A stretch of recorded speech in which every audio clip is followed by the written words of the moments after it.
Hello and welcome to another episode of the Three Fever Point After Podcast. I'm your host, Alex Anderson, joined as always by my co-host, Jeff Harper, offensive coordinator at Bossier. And we got another special guest, another quarterback in the house, Owen Smith of Natchitoches Central. How's it going, man? It's going good. How about you? Man, I'm chilling, getting ready to knock out this podcast, man. We're so glad to have you in it. A rare, you being down there in Natchitoches, I don't get a lot of opportunities to go out there and talk to you, but a name I've said a lot on our show. You've made a lot of plays, and you made a lot of plays against Bird this past Friday. You were in our highlight a couple times. Talk to me about that game and the success you were able to have on offense against the Jackets. I mean, they played a lot of loose coverage, had a lot of short passes, but had them start pressing that. Could have run it up the gut some. Had a couple big runs by Kelton. O-line really stepped it up that game, so I had a lot more time in the pocket that game. Man, I can tell you've been to the Gunslinger Quarterback Academy with those answers. That sounds like a Coach Harper answer right there. We love to hear that. He's shaking his head. But, you talk about you at Natchitoches, and you've had to go through some coaching changes, obviously. I think, you're on your third coach now? Well, technically, yes. Yeah, and what's that like for, we hear it in the NFL, maybe college all the time. What's it like for a quarterback when you have to go through that coaching change and so much is changing for you? I mean, it's a lot of new learning stuff. Gotta focus in. Gotta make sure everybody else knows what they're doing too. Because, I mean, if I'm the only one on the field knowing what I'm doing, it's kind of hard. Right, absolutely. And Coach Laird now running the show down there. Been with him now for a little bit. What do you like about him? Practice is really organized. Get through everything we need to go through. We started to do fast start a lot more often, simulate fast start in the game. Yeah, and we're going to talk a little bit more about you guys and what you're doing on offense. But I did want to give Coach a chance to hop in. This was another guy you recommended to have on, and I know y'all worked together obviously when you were coaching down there in Natchitoches. What do you like about Owen, and what makes him special to you? Well, he's a fun kid to coach. He's an athlete, number one. Extremely smart, coachable, and tough. Owen's the kind of kid I'd have to tell him, please don't try to run a linebacker over. And I've seen him take a big hit. He'd do it. Was that Shreve, maybe?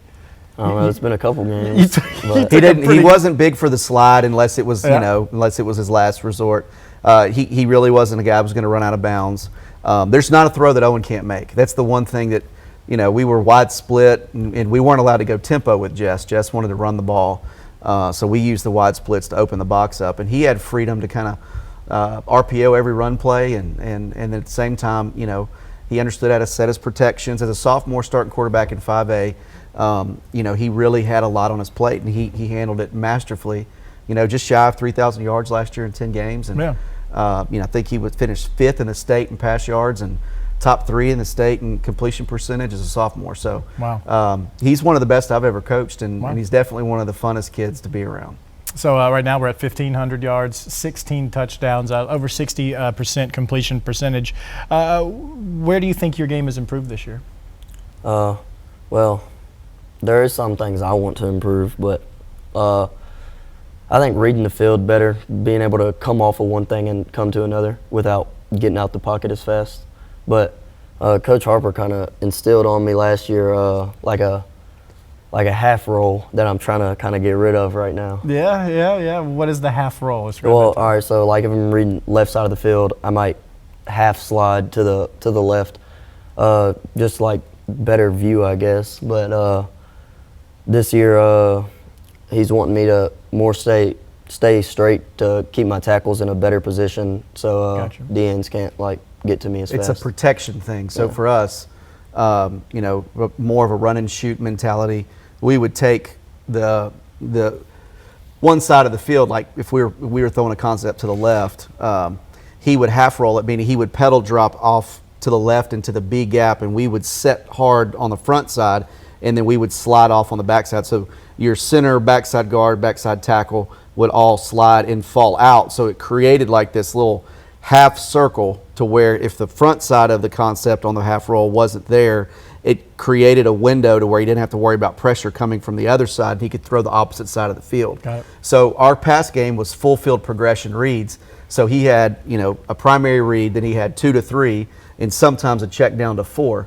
And so, your protection has to match. So what they're doing is straight drop where they're, man fan, where their guys are all balanced in their protection scheme. Ours was different. And we also were starting 4 first-time linemen last year, which they're doing, something similar this year. But we had Cryer there at guard, and so teams got really creative with the way they pressured us. And Owen was coming out of a system in Calvary where they already did pedal drops and half rolls, but we were running more 11 personnel stuff than they were running more 10 at Calvary. So it married up with what we were doing, but it is different. And the new OC has got 2 of our former coaches on the staff, but he wasn't familiar with half rolls, and so Owen's pedal dropping out on throws to the right or to the left, and the protection doesn't match the drop, and so that's it's kind interesting. of the thing that's fixed. And that goes into what we were just talking about, the stuff you've got to learn. I mean, Coach just sat here for 45 seconds, and it felt like he was writing a book about this, the differences in the way that things change. So it really is impressive in the information that you guys are able to retain and show out on the field. I did want to talk a little bit about the not sliding, the throwing your body in there. Where does that come from? And I guess just no fear when you're out there? I mean, I just don't really want to go down. Yeah. Many yards as I can get, try to go score. I've started to slide a little bit more this year than I did last year, though. Well, we can use Ben Taylor at Airline, who you're going to play this week, as a cautionary tale. He's already been on the other end of our Southern Classic Crunch of the Night. We don't want you there, so let's keep that in mind. You don't want Alex to be showing you getting lit up here on a Friday night. That's I don't think anyone really wants that. No. So, and obviously I mentioned it. Airline this week, such a unique challenge when you play the Vikings, I would assume, because you go into a game thinking, I'm going to have to keep up with what they're going to do on offense. Does that thought creep in, and what are your thoughts on this matchup with the Vikings? Yeah, I mean, I definitely think we're going to have to make the most out of every single drive. I know they have an explosive offense, and I'm hoping our defense can take a big step up right here in this game. Right. And, we're just going to make the most out of every drive. And, I mean, Coach Scoggin and what he does. I assume that's pretty accurate. Offensive opportunities against Airline, you got to cash in. Well, yeah. And, I mean, last year we played pretty well against them, but we were more man coverage, and they created some opportunities that got some scores, and we made adjustments at halftime. But at that point, when we were scoring our points in the second half, the damage was already done. And so one thing that Coach Layard's done and the defensive staff is they've got some more zone coverage, and allow them to kind of account for every single guy that's on the field, and not be in a situation where one guy makes a mistake in their man coverage doesn't cost you so much. And that's the one thing with Airline, that they're gonna match you up with their best dudes. And Darby and J5, those cats can go. And so you make any mistakes in your coverage, in your zones and stuff like that, they can make it hurt. It's interesting with this league, and we've talked about this at length, but just the quality of top to bottom, the teams in this league, I felt like it got even better this year in 1-5A. I mean, you look at a lot of teams, their records, and they're shocking, like a team like Evangel or Benton. This is kind of your second year going in there, battling all these teams. How tough is it to compete on a week-to-week basis in 1-5A? I mean, Southwood dropped out. There's really no easy game in district this year. You got to take everyone seriously. Every week is a challenge. Yeah, and we've seen that, and I mean, I'm sure Bird was feeling that way, last week going against you guys. It was a tight game, and it seems week after week after week, we're getting these games, and even Airline's been in a few of them too. Now, we do kind of, Coach and I like to break down some of the games we saw last week and what we're going to see this week, so feel free to hop in. We'll ask you some questions as we go through. But Coach, I want to start in a different place. I want to start another place where you coached, Coshada. Yeah. Red River gets it done. They end Lakeside's perfect season, and quite frankly, wasn't really that close. No, and Lakeside's done a great job. Coach Ware and his crew have created a lot of excitement at Lakeside, and just because they dropped this game doesn't mean that they're not still in the running. I mean, they definitely are going to be there at the end. But Red River had a pretty tough schedule, all right, and battle tested, made some adjustments, and now they're hitting on all cylinders, especially knocking off Mansfield in that first district game. Right. I personally thought, after all the talk that we've had in some of the previews, Mansfield looked like the team to beat in that district, because Manny is down this year, and so it's all Red River's opportunity. If they want it, they can take it, and so this is a big one this week, and the fact that they get Manny at home, at Manny, it's going to be it's a game that the people in Coshada. I've already told you the stories. Oh, yeah. People in Coshada do not care that Manny hasn't won a game this year. Nope. They're going to go in there and they're going to try to beat them for every single season. They've been beat by Manny over the last 12, 13 years. So it's going to be a night that they've been looking forward to for a long time. Kind of hopping around all over the place, but District 1-5A again. I wasn't surprised that Parkway beat Huntington. I was a little surprised about how lopsided it was. Yeah, I mean, my wife and I've had this discussion because she's at Parkway. She asked me what I thought, and I just said that the matchup favors Huntington if they're playing well on offense, because they are really good on defense. And Parkway's like, no, it's not going to go like that. I mean, Parkway just. And I will say this: shout out to Brady Prine. He's plays linebacker for Parkway, number 17. He's a member of our church. His dad's one of my good friends. He's a deacon in our church. He had 2 big picks in that game and just lights out on defense. And Parkway's very opportunistic on defense. I thought last year they were better in the box, better on the back end, but new scheme, and Coach Jackson's got them playing very well. And they're still doing this now without their starting quarterback and 3 of their starting skill guys, and 1 of their starting defensive ends, I think. And so it's impressive what they've done. I mean, they're playing really well. And then, of course, to close out last week, man, what a game it was in our game of the week, Ruston and Neville. And you think at this point Neville is kind of that team in Division I that everyone's looking at, like, this is who we're chasing here. Yeah. How good of a game was it against Calvary? Exactly. Yeah. And how well and me and Phil Wardell were just talking about this last night. Calvary's been in a dogfight, it seems like, ever since that game. I mean, every one of them's been pretty tough. So Neville is loaded. They're good. They're well coached. And to beat Ruston the way they did, I mean, it says a lot. So it was incredible. They're going to be there at the end for sure. And we knew it was going to be one of those games, and that brings up a great point with Calvary. I mean, they were right there with this team who just beat the defending champs, entered a 20-game winning streak. So Calvary, obviously, we know they're good. It's not a secret that Calvary's good. But this week, an interesting game because they do go to Independence Stadium to play Huntington. I think it's Cavs all the way, but I don't know. I know, obviously, you're high on Huntington. I mean, I don't think you can count them out in any game. I mean, they've got the pieces that work in every type of environment. And so whatever happened last week, Coach Dennis will have them past it. And Calvary is on the schedule, and that's what they're going to focus on. I will say that Coach Guin and their staff, they schedule tough games. I mean, it just they're not running from anybody. In Huntington, they're doing the same thing. So that one's going to be a good one. I would say Calvary had some. It was tough for them last week because it was a ball control game by Union. And they ball controlled them the whole night, so I do think that Huntington probably steals that and tries to ball control too. And so if you can keep Calvary's offense on the sidelines, you can keep it close and be very competitive and probably steal one. So that'll be interesting to see how it goes. Interesting indeed. Now, our game of the week, and I assume neither of y'all would know anything about this. We got an old Texas showdown for our game of the week. It's Gilmer at Pleasant Grove.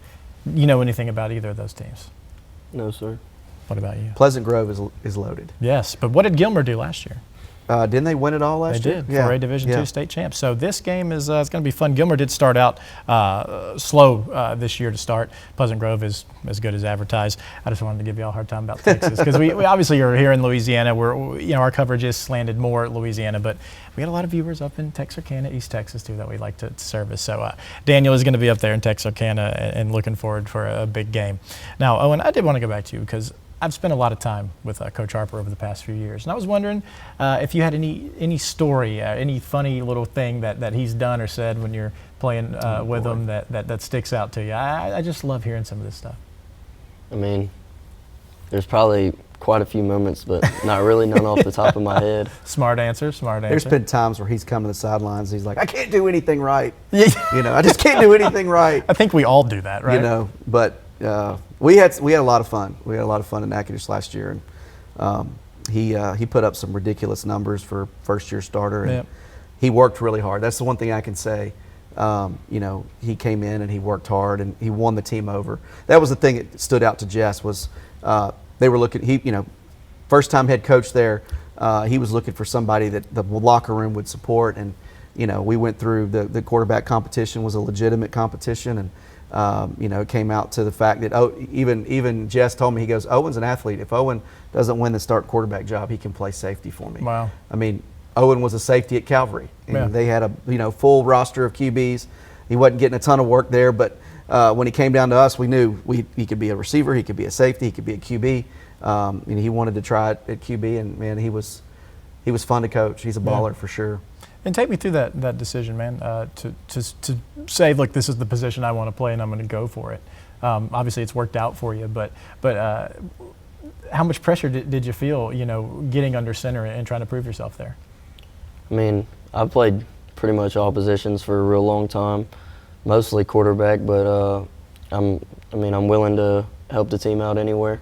Love that. We love that. One last thing before we wrap this up. A little short today, but it is the Frozen Frenzy going on right now. So, it's a Tuesday night that we're doing this. So, did you hear about the situation at Logansport this Friday? No. Awesome story.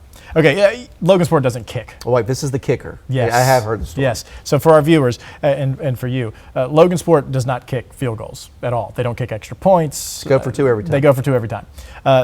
For whatever reason, they bring in an 8th grader, Alex Espinoza. They call him Ice. He's never kicked a football. He's a soccer player.